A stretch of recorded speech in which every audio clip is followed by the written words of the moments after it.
離地新聞逢星期四晚6點半，同大家放眼全球，探索未來。OK， 第二節嘅離地新聞，大家好，我係 Titus。今日我哋請嚟咧兩位喺美國留學嘅緬甸學生，亦都算係流亡啦，就分別係呢個 Ethan 同埋 Alfred 嘅。佢哋係呢一個 UCLA Burmese Student Association 或者簡稱呢個 Bursa 嘅成員嚟嘅。兩位好。Hello both of you。Hello again. Hi. 再一次講咧，就係我哋今日嘅節目咧係以英文對答嘅，聽唔明英文嘅唔好意思啦。咁啊，或者若果可以遲少少，我哋可以做一個中文字幕嘅。不過 whatever。咁啊 ，OK，I talk about it in English first of all. I have two lingering questions talking about we talk about Aung San Suu Kyi and her and her government on Rohingyas and the Chinese government last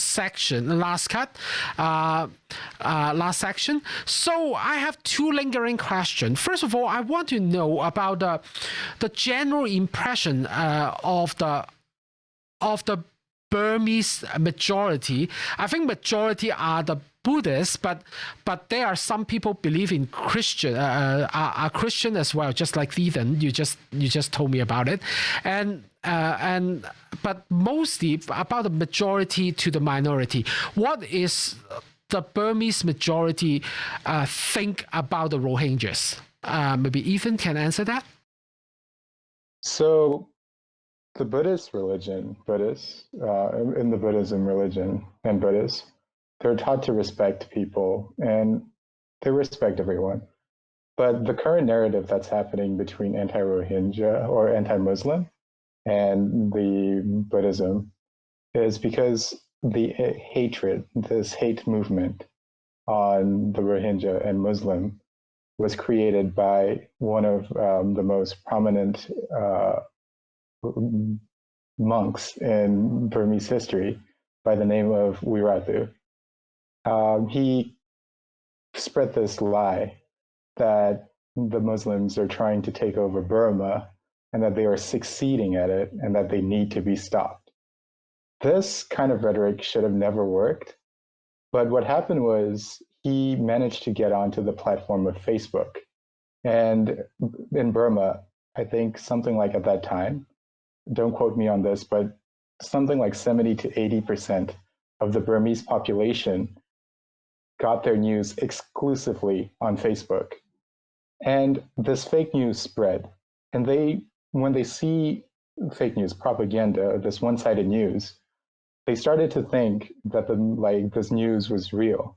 And then this continued on too. That's why there are a lot of Burmese people at that time, nowadays, thankfully it is changing, who genuinely believed that there was no genocide happening, that the Muslims were the one starting the problems. And this reflects the problem in social media companies like US companies like Facebook not being held accountable of what's being spread on their news. And the second point that I wanted to really make on this was the people were victims. Like, this does not excuse any of the actions that they did, but they were manipulated and they were victims of fake news. And on behalf of the people of Burma, I just want to apologize for everything that happened. And none of these things should have ever happened. And I'm sorry. So what do you think, Alfred? Yes. So I think I fully agree. For me, I fully agree with everything that Ethan said. And I just want to further express, my sentiments that everything that that we did, that the Burmese people did, was not okay. And there are a lot of mistakes that have been made towards ethnic minorities. And I definitely think that this is an issue that we should all start fixing now. When we should not wait until the Thammadar is defeated and then we start. But these are conversations that we can start having now, so that when the Thammadar is defeated and we have actual power to create structural change, we can immediately implement these solutions to ensure an equitable government and to make sure that ethnic minorities are represented. So I just want to reiterate that, this is a conversation that we need to start having now. And when the Damodar is defeated, we can work on implementing them faster than compared to having the conversation after the Damodar is defeated. So definitely, the people, we're not perfect. The people are not perfect, and but the recent actions and developments show that they are genuinely trying and they're sincerely apologetic about everything that has happened, and they are committed towards making sure that that these issues with the ethnic minorities are addressed and successfully fixed in the path that's going forward starting from today. And, okay, yeah, go ahead. Sorry. And yeah, this is just really something that is a work in progress. Is my final thoughts. Okay, so we basically addressed the Rohingya issue, and the other issue we talk about last segment, we talk about even the civil government is really close to the Chinese communists, and it is probably about the military, because I think I did some research as well, which is for. Correct me if I'm wrong. The military is basically holding almost every important industry in Burma, so it's kind of like they need to make money, and then that's why they push the civil government to get close to the Chinese communists. And in fact, I also heard that there are several projects that the Burma cooperating with China, I think there is a dam project. Also involve China, and that gets a lot of protests, even though before this movement begins. What do you think? What is your impression? What do you think about the military controlling the industry, the economy in Burma? Do you have anything? Do you have some first-hand information about that? I'm not particularly sure if it's solely on the Damodar's influence that the Burmese government, especially between 2016 and 2020, I believe, got really close with the CCP and fully supported the BRI project, and especially the China-Myanmar Economic Corridor. I don't think it's something that we can fully blame on the Damodar. Maybe Aung San Suu Kyi and the NLD party also wanted to do that because they thought maybe this is their reasoning, it was the best for the country. But in any case, going forward now, like you said earlier, democracy, if assuming that the military or the Damodar falls, the people do decide what's going to be happening.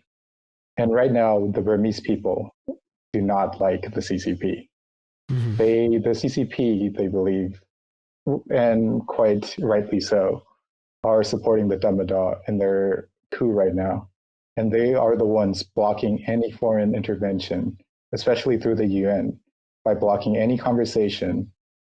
So regarding CCP and Burma going forward into the future, I do think that the relationship won't be as strong anymore, and that Western countries, and I would encourage them to get more involved, would have a stronger say in all of this.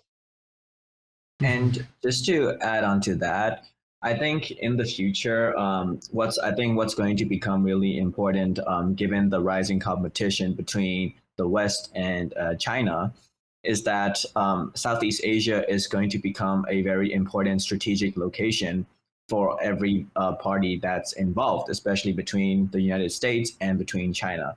And I think given the recent developments that has happened, especially with the CCP refusing to stand in solidarity with the people of Myanmar and trying to help them out, fight for their freedom and win their democracy back, I think this has severely damaged the relationship between China and the people of Myanmar, because they at least thought that, they were at least hoping for some form of support to come at least a statement of solidarity to come from China, and that has not happened. And on top of that, what has happened instead was the CCP was actually ignoring all of their concerns and their plight. And I think this is going to have very important consequences that's going forward, especially given the rising geopolitical importance of Southeast Asia. And I think Myanmar is going to play a very important role in leading the fight against the CCP after they defeat the Tatmadaw.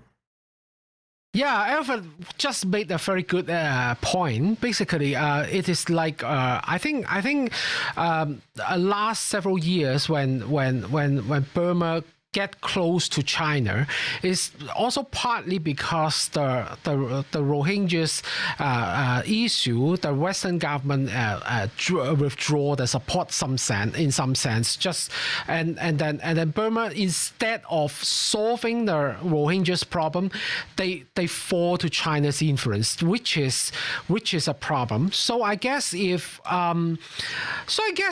probably when this movement get rid of the military influence, that may solve the bigger problem about Burma's economy as well. So after all these things, I would love to go back to the basic.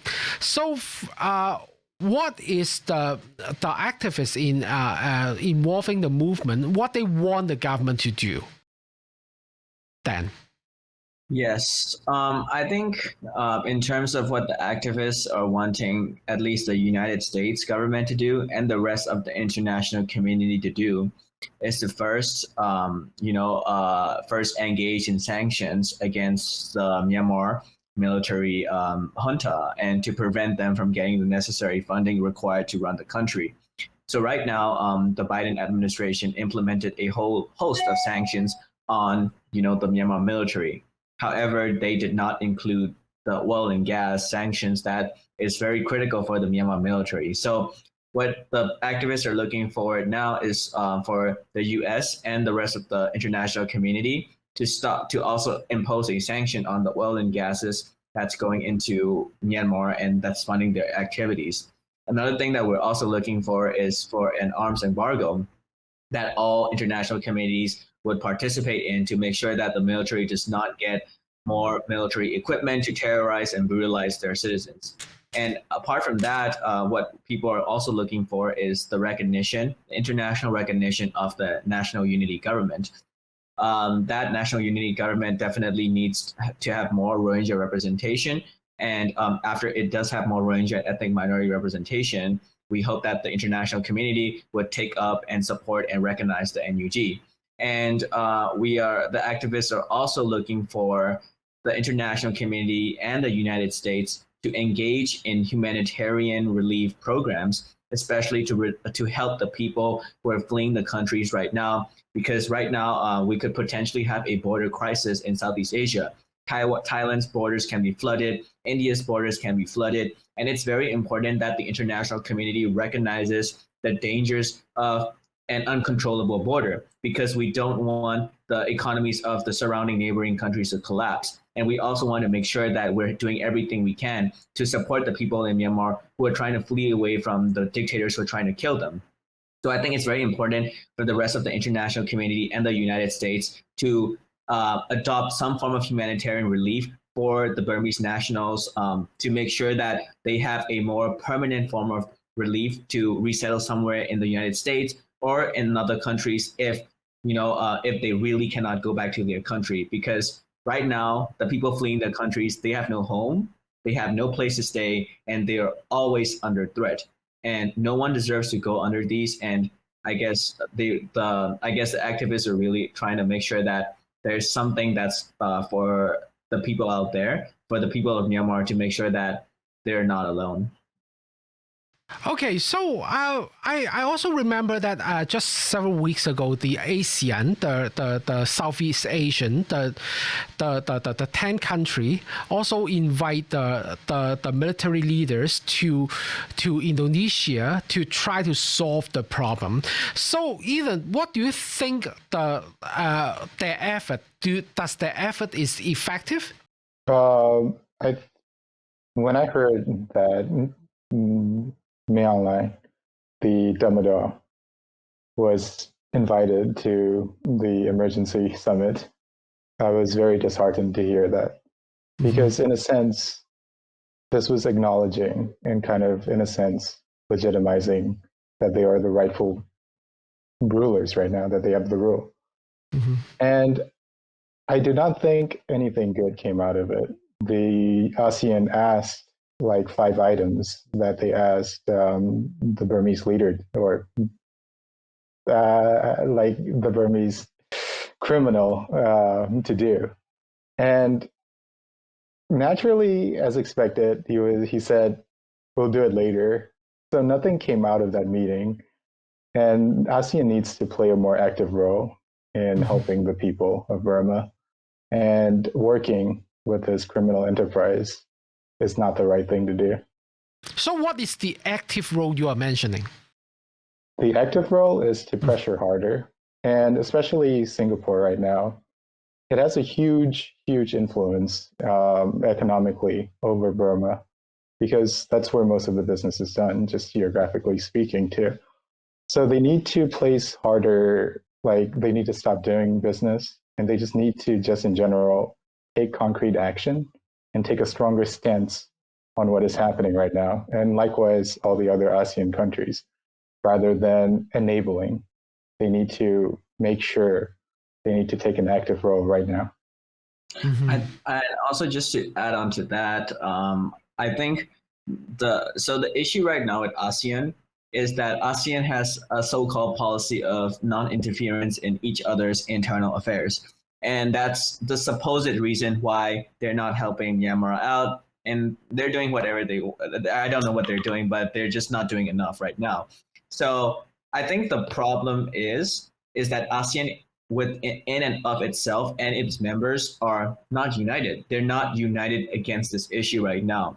Some of the ASEAN countries want the coup to be over with, and they just want to, establish relationships with the military junta, whatever they want. And other ASEAN countries really do care about helping out. I think it's really important here for the ASEAN countries to recognize that it's very important to help each other. It's very important to help your neighbor when they're in serious jeopardy.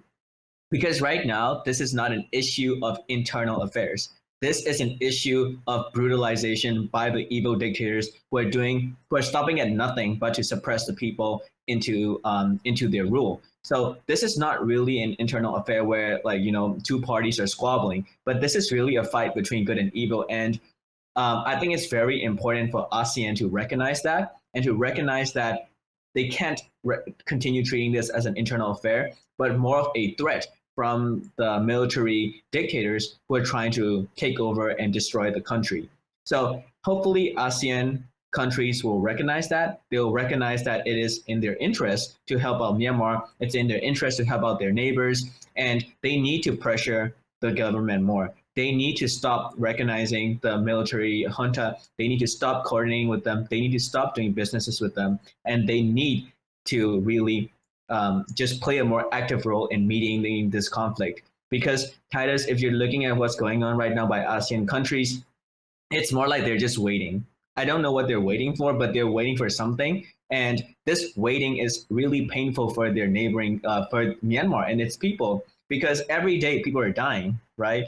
And this is just not okay. So it's really, they just really need to step it up and help out Myanmar a lot more. I guess quite a lot of ASEAN country, they have a history of dictatorship, basically. And I don't know if they realize this is a threat, actually. This is something I really fear about. So I guess I guess for now, probably we cannot get a lot of help from the ASEAN country, but how about the Western society, the European Unions, the United States? Alfred, you mentioned about United States or maybe Canada or where I live. So what we can do then? What our government can do then? What our government can do right now is to work with the NUG right now. I think the ask to recognize the NUG as it stands right now with their current problem, it's a little too much. However, especially the US right now, they need to work with the NUG right now to provide humanitarian aid and to start the dialogue of forming a federal government within Burma that's fully representative. And they need to continue providing humanitarian support because as it is right now, there are too many internally displaced persons, too many people losing their homes, and just suffering. In fact, recently we were at an event where we had to read letters from the Gen Z, the younger generation of people suffering through going through all of these, and it's something that should not be happening. These are people, especially young people, who are just fighting for what they believe in. They're innocent too, and they're just having to go through all of this. So I hope that the US can pressure its allies in ASEAN as well to do more while helping the NUG reconcile the ethnic groups and support the NUG, and at the same time continue to provide humanitarian support. Just to add on to that, and especially to implement the oil and gas sanctions on the Myanmar military, because it's very important that the Myanmar military is cut off from their most important source of funding, which is oil and gas. So it's very important that we apply, that the United States and the international community apply maximum pressure towards the Myanmar military, while at the same time starting a dialogue, like Ethan is saying, with the NUG on how to make sure the government is representative and also providing humanitarian relief. I think that's very important, and the rest of the international community needs to help out. Okay, so probably my final question would be, we go back to our community, the Hong Kongers, the Uyghurs, the Tibetans, where most of our audience are. So I just wonder what you really want to talk to us about the Burmese situation, and what do you think we can help in terms of the Hong Kongers, the Taiwanese, the Uyghurs, and the Tibetan communities in general, not only in Canada but in the United States as well? I think the message that I want to give to everyone, especially who are going through their own difficult times right now, is that at the very base and at the very core, we're going through the same thing. We're going through a fight against authoritarianism. We're fighting against evil, and we're trying to fight for our freedom and for our rights. And I just want to tell, my fellow Uyghurs, my fellow Hong Kongers, and my fellow Taiwanese, and my fellow any allies that we have, that it is very important that we stand together and support each other during these times to make sure that each of us win our individual fights for our own freedom against the authoritarianism and against authoritarians. So I think my message is just, even though, especially I know that the Myanmar issue has had some conflicts with ethnic minorities, and these issues definitely need to be resolved. But at the same time, I want to ask all of the communities to please give us time to fix ourselves and to improve ourselves. But at the same time, realize that this fight right now is not really a fight for NOD. It's a fight for the people who are fighting for their freedom and democracy in Myanmar. So I just want to tell all of my allies out there that, we know that Myanmar has made mistakes in the past, but we hope that you can recognize that we're very willing and we're very committed towards fixing these mistakes, and that the fight right now is just not for NLD, but it's for just against authoritarianism in general. And in that, we're united. And I hope that we can all stand together to fight, to raise this awareness of the issue and really get the people to care about this and take these tangible actions. Yep. Ethan? So kind of just going off of what Alfred said, we want to look towards the future where the people responsible for all these atrocities are held accountable, where people of Burma can live a democratic life, where basic human dignity and basic human rights are respected, and they have the opportunity to live freely. And all of this can only happen if the military coup does not succeed. The situation, the discrimination, the genocide, everything that is happening now will continue to worsen should the coup succeed. So please please, I want to send my apology for everything that Burma has done, and to please make the distinction that right now what's happening in Burma is the people who are just fighting for democracy and their rights, and to please support us. Yeah, I think as my final words, I would like to say one thing, which is why we really care about Burma or Myanmar's situation, because what happened in Myanmar right now, it did happen in our own history. We all remember in 1989 in June 4th when the tanks rolled into the Tiananmen Square. A lot of, I don't know how many, but a lot of the demonstrators is being killed by the dictatorship government. It happens then, it's happening now.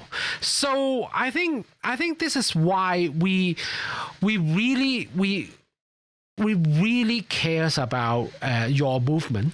And even though we have a lot of question about the leader, but we really appreciate what you are doing, and especially a lot of our audience right now actually talk to me about the similarity of the Burmese movement and the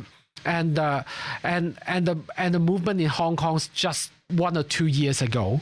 So it is important. We want to understand more about what's happening in Myanmar, and so that we can learn from each other on the fight towards the democracy, the more just society.